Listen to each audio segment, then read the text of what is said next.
Fernando Martins e Miguel, pra gente relembrar e também atualizar, né? O que vem pela frente esta semana que é de folga pros jogadores. Fernandinho, que temporada confusa, né? Temporada em que fica à sombra do que foi 2021, né?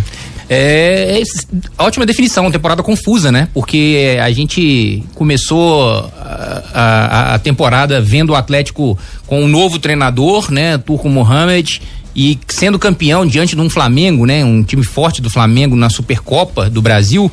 E aí a gente falou, agora o time vai manter, né, o que fez em 2021, não tanto como padrão de jogo por conta da troca de treinador, mas pela qualidade, né, pelo entrosamento que os jogadores, que o grupo foi mantido, sim, né? Praticamente 90% do grupo foi mantido para essa temporada, o grupo campeoníssimo em 2021.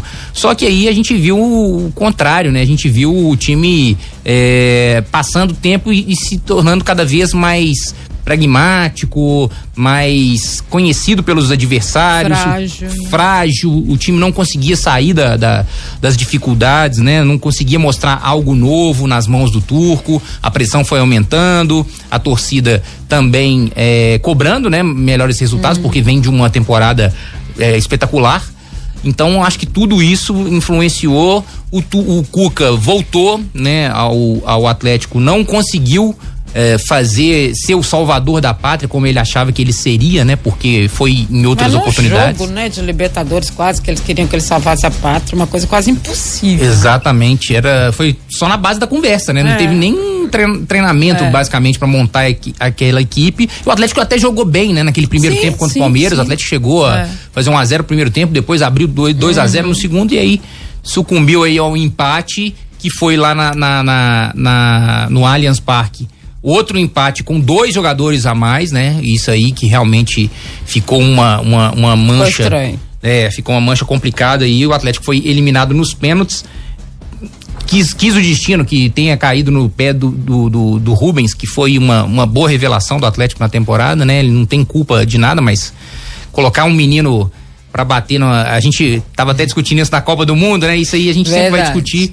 Colocar um menino para bater pênalti decisivo é bem complicado. Teve a questão do Vargas também sendo expulso, que era um dos cobradores no último lance. O Atlético viveu um bastidor turbulento, um rebuliço. Né? Um rebuliço. O Vargas estava para ser rescindir o contrato dele, mas e aí trouxeram o Vargas de volta. Não, a gente confia em você. E o Vargas foi muito decisivo nos últimos jogos no Campeonato Brasileiro pro Atlético pegar essa vaga na pré-Libertadores, que foi como se fosse um título, né? Porque pelo futebol que o Atlético demonstrou, a gente tinha quase certeza que o Atlético ia ficar de fora, porque clubes que estavam vindo, a parte de baixo, estavam vindo acelerando, né? Dando seta aí para passar o Atlético ainda conseguiu se manter nessa principal competição que vai disputar no ano que vem, e agora tudo muda, né? Tudo muda, vira a chave, muda treinador, muda elenco também. O Atlético tá dando essa oxigenada no elenco, tá reduzindo um pouco a média de idade, que é muito importante. Perdeu peças importantes, né? A gente tem que destacar o próprio Nátio Fernandes, um grande jogador, e foi importante também nessa temporada, apesar de regular como todo o grupo. E o Keno também, né? Que deixa o Atlético perdendo essas peças importantes, mas eu também estou vendo um horizonte promissor com potencial, né? A gente vê que o Cudê está trabalhando junto com a diretoria na questão do planejamento, indicando reforços, o Atlético conseguindo buscar esses reforços, ou seja, o treinador, ele vai ter a cara dele no time e não vai poder reclamar de que não está recebendo reforços, como ele reclamou no Internacional, né? E acabou deixando a equipe do Colorado. O Atlético segue aí nessa batalha aí para reforçar esse elenco. O Atlético já tem algumas coisas engatilhadas, mas eu vejo essa temporada como uma temporada de muito aprendizado. Muita gente fala, vamos esquecer essa temporada. Não, eu acho que tem que... Contrário, tem que aprender com os erros. O Atlético errou bastante, né? Na minha opinião, tanto a diretoria, o próprio elenco ficou acomodado num determinado momento, vivendo do que fez em 2021. Eu acho que isso prejudicou bastante. Quando eles acordaram que tinham que dar uma resposta, a corda estava quase no pescoço, eles estavam quase sendo ficando de fora da Libertadores. Correu, né? Muito risco, né? Muito risco. Muito risco.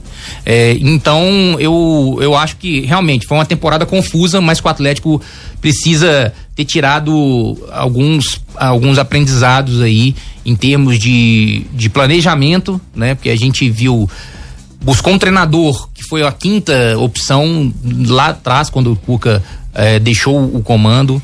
Depois demorou a tomar uma decisão de interromper o trabalho e tudo mais. Então, agora o Atlético começando do zero. Eu vejo essa montagem, né, de elenco e essa montagem de trabalho, esse planejamento muito com bons olhos, porque o Atlético precisa disso, né? Começar do zero, começar uma nova filosofia de trabalho, e tô vendo muitos jogadores falando sobre questão da intensidade. Então a torcida que gosta do time intenso, né, que foi aquela sementinha do Sampaoli plantada desde lá de trás, né, do time correndo o tempo inteiro, eu acho que vai voltar pro Atlético em 2023 ter esse time intenso. A torcida vai ver um time que vai vender caro, né, os resultados negativos, e com certeza vai buscar a todo momento o resultado positivo. Eu acho que o Atlético errou desde o início, né? Você traz um treinador, mesmo que ele seja quinto, sexto, sétima opção, né? E aí eles evitaram falar nomes nesta temporada, exatamente para o treinador não vir com esse estigma. Não conseguiu ninguém, trouxe lá. Errou quando ficou atrás do Português igual louco, e o Português, não, talvez, quem sabe. Aquilo ali já era para dar fim. O time do tamanho do Atlético, com o elenco que o Atlético tinha, me poupe, isso não é forma de negociação. E mais do que isso, quando o Turco veio, com certeza a primeira coisa que disseram para ele foi o seguinte: você não tem ninguém, é este grupo, porque o grupo era muito bom. Então ele também ele vai falar o quê? Não quero Hulk, não quero fulano, não tinha. Ele ia falar não quero quem. Então aí é muito difícil para um treinador que está chegando, querendo mostrar serviço, que não é conhecido, porque ele não era conhecido, né?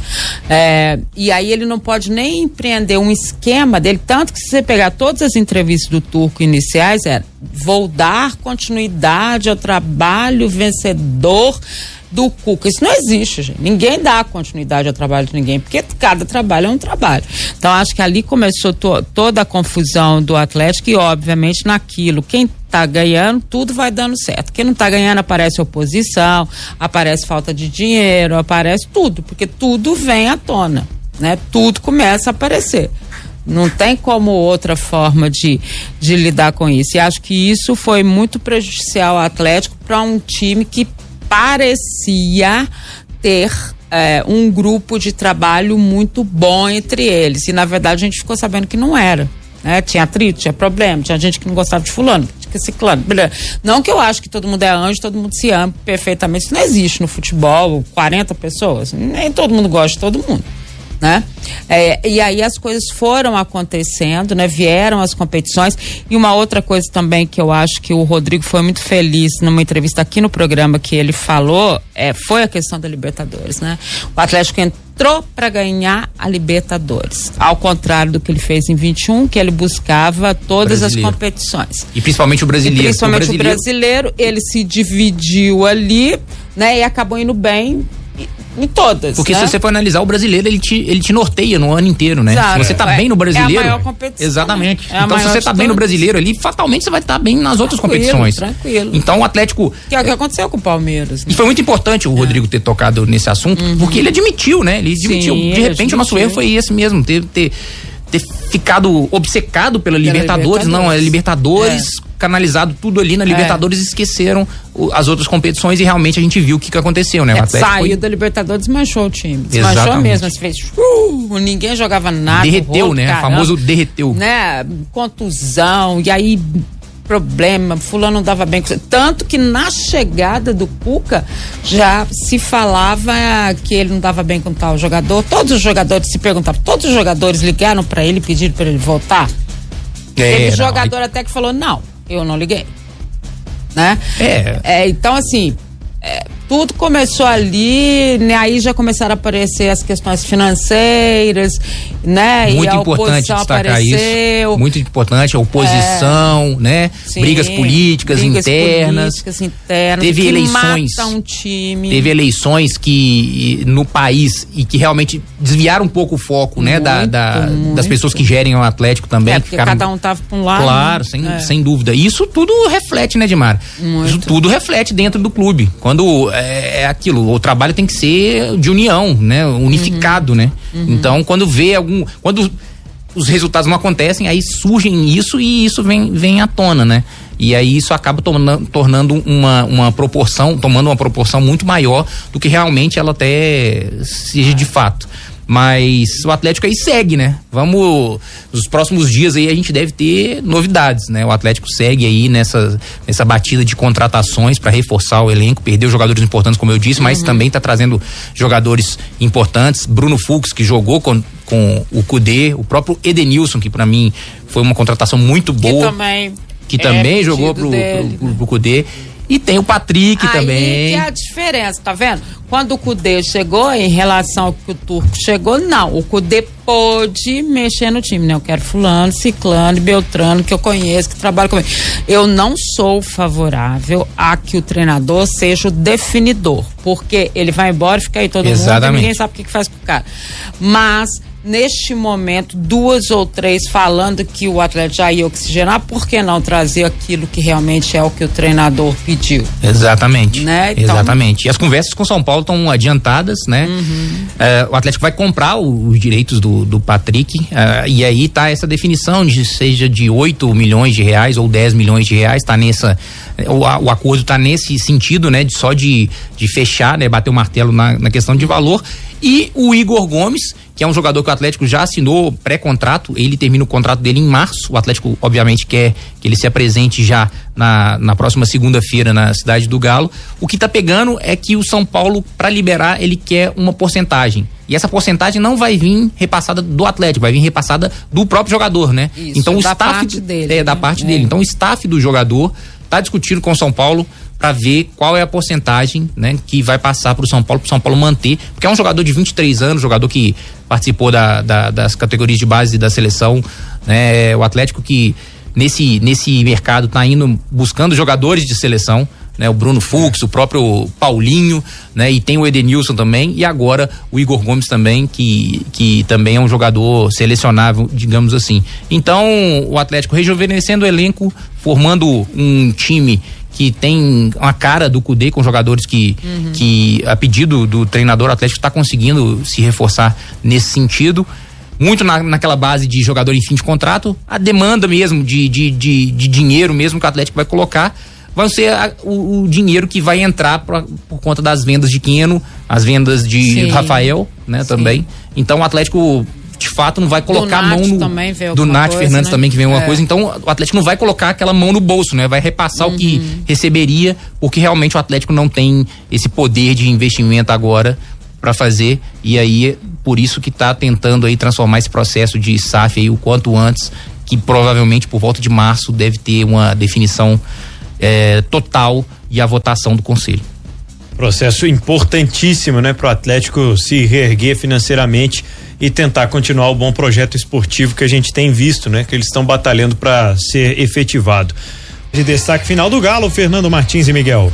O Atlético que está em pausa, né, para as festas de fim de ano, depois de 10 dias da primeira fase da pré-temporada, do dia 14 até o dia 23. No próximo dia 2, o time se representa, né, o elenco todo, para a segunda metade da pré-temporada. Serão 19 dias de treinamento até a estreia contra a Caldense no Campeonato Mineiro. E o Atlético já se prepara também no mercado para tentar buscar esse lateral direito, né? Após a confirmação dos meias são paulinos, Igor Gomes e Patrick, o Atlético ainda quer também anunciar um lateral direito para esse início de pré-temporada. Vamos falar agora sobre a SAF do Atlético. Fernando Martins e Miguel, e essa SAF do Galo aí, sai ou não sai? Sai, porque já está muito adiantada, né?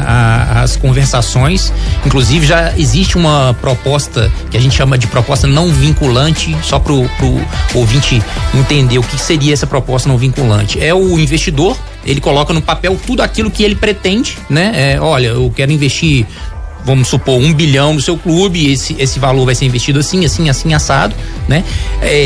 O clube aprecia essa proposta e depois apresenta a proposta de maneira oficial ao Conselho Deliberativo, e o Conselho Deliberativo aprova, né? Se o clube virará SAF ou não e se aceitará essa proposta ou não. O Atlético já tem essa proposta, né, não vinculante em mãos de um investidor, né, que a gente já sabe mais ou menos alguns nomes, né, que surgindo. Muitos falaram em Fenway Group, que é o do Liverpool, né, não vai ser, e nem muito menos aquele do Sheik do Qatar, também do PSG, enfim. Chegou a falar alguma coisa do City também? Falaram do City, que inclusive o Atlético teria até rejeitado esse possível acordo com o City lá em março, comprou o Bahia, né? Comprou o Bahia. Esse grupo, né, na verdade, é dos Estados Unidos. Esse que tem essa proposta do Atlético, ele é encabeçado pelo norte-americano Peter Grieve. Ele é ele não tem muito know-how de futebol, mas ele é um investidor muito grande que fez fortuna, fez bilhões, né, em questão na bolsa de valores de Nova York. Ele é um dos principais investidores na Nasdaq, que é a bolsa de Nova York, lá nos Estados Unidos. E ele tem alguns clubes, né, que ele já chegou a investir, mas clubes de menor expressão, em Gibraltar, no Zimbábue, né? São mercados bem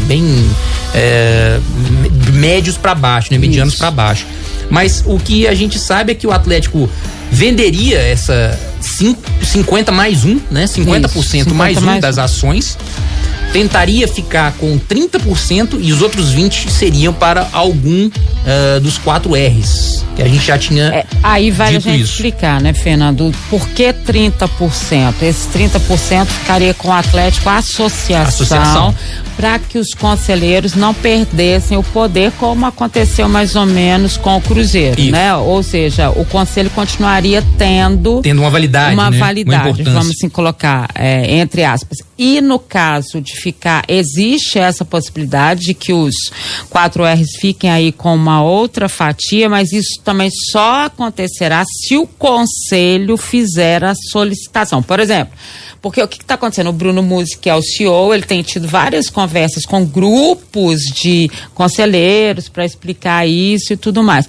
Então, se o conselho sentir, por exemplo, eles vão ter 30% a associação. Se eles acharem que o Atlético, os 4 R's podem ficar com pouco também dessa fatia, para que também o poder aumente, né? Porque os 4 R's também são conselheiros. E justificar, né, esse valor dos 4 R's é para pagar a dívida que o clube tem com esses 4 R's, né? Eles investiram cerca de 300 milhões, então essa porcentagem que iria para esse grupo, né, por colegiado, para os 4 R's, seriam como forma de pagamento dessa dívida que o Atlético hoje tem com os 4 R's. Então era só para justificar. Aí vai uma opinião pessoal minha, eu acho que há um conflito de interesse quando você é um mecenas do clube e está gerindo, né, escolhendo a melhor proposta de investidor. Também. Né? Já que você vai receber também, teoricamente, receberia 20%. Então, eu acho que seria mais transparente alguém que não tivesse nada a ver, né, com essa dívida para receber 20% de uma futura SAF do Atlético, tomar a frente do processo, né? Eu acho que isso aí... Uma pessoa completamente de fora. Completamente de fora, ou até do clube mesmo, mas que não tenha esse interesse de receber lá na frente uma dívida que você tem. Como o Rubens Menin. Exatamente isso que eu tô falando.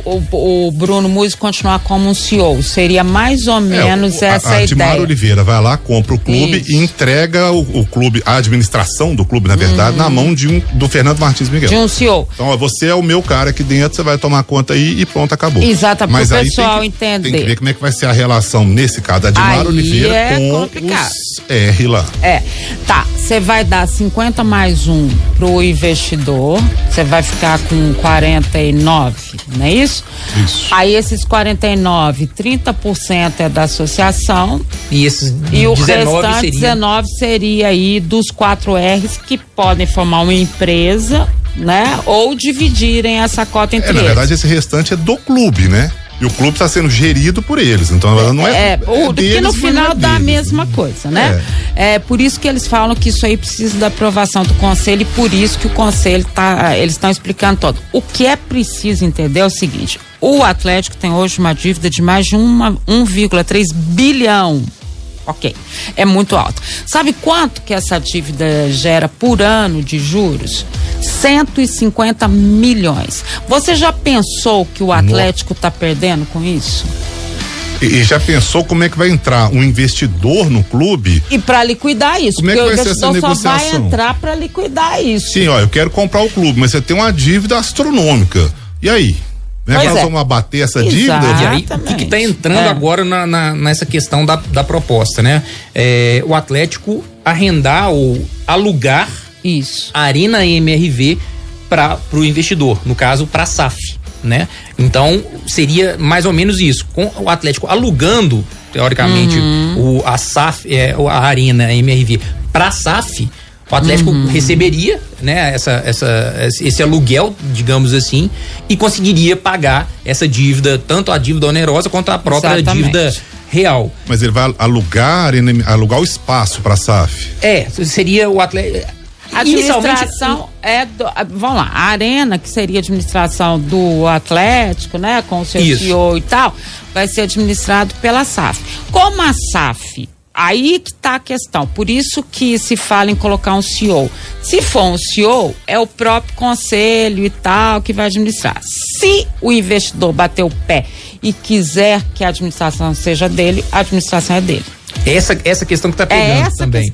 O Atlético, o próprio Rubens Menin já deu entrevista, já falou, já adiantou que o investidor até abre mão dessa gestão, né? Deixaria a gestão com o próprio Atlético mesmo, né? Com a associação, e ele, como investidor, ele só vai pegar, né, o que ele investiu, no caso 51%, né, do que ele comprou de toda a receita do clube. Com esse aluguel da Arena para a SAF, seria também, esse dinheiro iria para a associação pagar as dívidas, entendeu?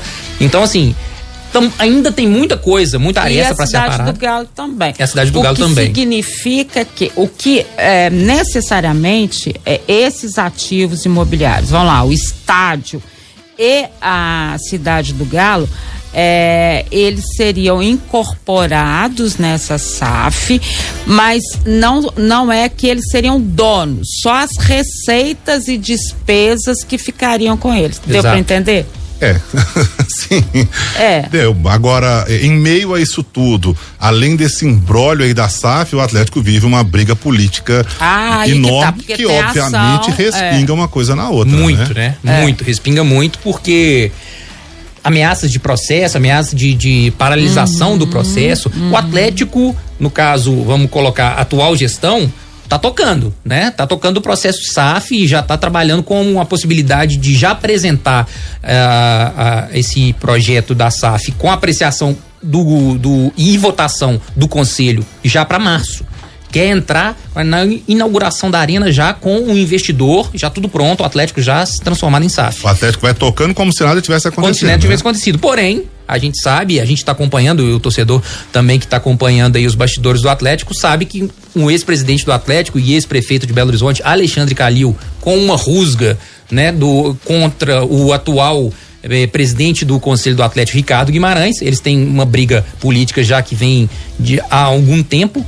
O Atlético, o Alexandre Calil quer na justiça entrar para vetar essa questão, essas votações aí, porque alega que a formação do conselho, a formação de novos conselheiros foram feitas de maneira irregular, né? Então, apenas um capítulo de uma novela que vai se estender, que promete se estender, né? Mas que o Atlético está tentando aí se virar, porque as contas estão chegando, né? O próprio Dimara disse, os juros estão altíssimos, o Atlético precisa se virar, e a SAF também, a gente assim como o Cruzeiro, a gente vê a SAF como a salvação do Atlético, pelo menos nesse momento imediato. O Betinho, abraço pro Betinho, tá mandando aqui pra gente também, ó, que eu não entendi o início, viu, Betinho, mas embaixo aqui, ó, a associação vai gerir clubes e vai pagar as contas tributárias que estão equalizadas no Profut, né? No Profut. Elas estão, realmente as contas,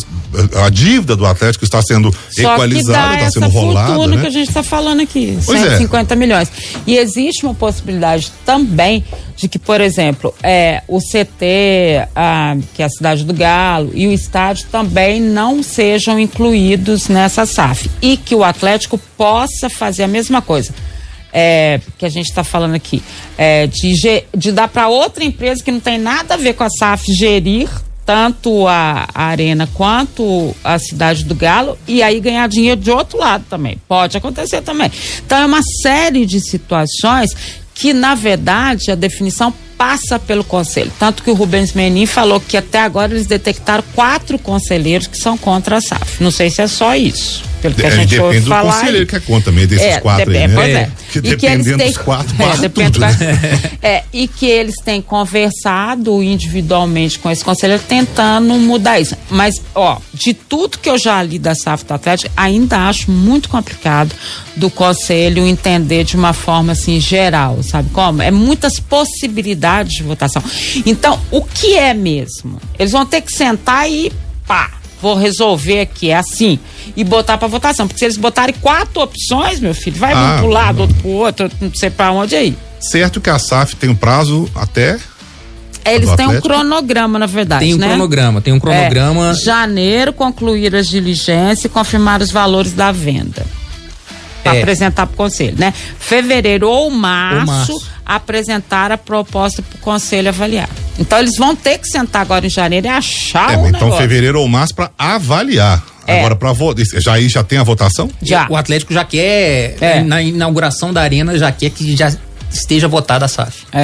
Eu acho que SAF hoje no futebol brasileiro, pelo que a gente está vendo, é um caminho sem volta. Eu também acho. Eu acho que o Atlético tem que pegar essa proposta, já que ela está tão complicada, complexa, cheia de aparar tudo e levar para o conselho já mastigado. Eu acho que o problema é o que o Fernando falou. São as mesmas pessoas envolvidas hoje na administração, hoje como CEO, hoje como conselheiro, hoje como mecenas e podendo pegar parte da SAF. Impossível. Aí eu acho que os conselheiros falam assim, mas e aí? Vai ser dono de tudo? Quem é dono de tudo? Entendeu? Até outro dia o dono do clube era a torcida. Tinha uma novela, né? O dono do mundo. Eu acho que em janeiro a gente vai ter um esclarecimento melhor. A gente fala a gente torcedor e a gente pra poder passar imprensa torcedor, mesmo, né? Pra passar tudo, né? Porque por enquanto quem tá sabendo ali mesmo são só a gestão do Atlético. E o Rubens Menin fala assim, eu não posso falar mais que isso. Porque eles estão guardando as 7 chaves, 10, 12, 14, 16 chaves. Confidencialidade, né, também. Ali e tal, então. Segundo o Betinho, os 4 R's vão permanecer com 15% da SAF. E aí o Galo deve vender 65%, 50,1% para o controlador externo, 14,9% para os apoiadores, os 4 R's, né? E 35% ficam com a associação. É só isso que me incomoda nessa história toda. Você está conduzindo um processo de SAF e você na frente vai se beneficiar desse processo. Porque você vai pegar 14,9%, né? E eu gostaria que uma pessoa totalmente que não fosse ela que mandasse. Exatamente. E chegasse e o meu controlador vai ter 50,1%. Então, na verdade, ele vai controlar. Mas os 4 R's vão ter 14,9%. Então, vai ter uma grande parte também. E eles que estão coordenando esse processo de SAF. Ou seja, na minha opinião, há um conflito de interesse nesse sentido. É todo mundo envolvido com tudo. Você falou que em janeiro a gente vai ter novidades. Lembrando que janeiro é semana que vem, hein? Exatamente. Exatamente.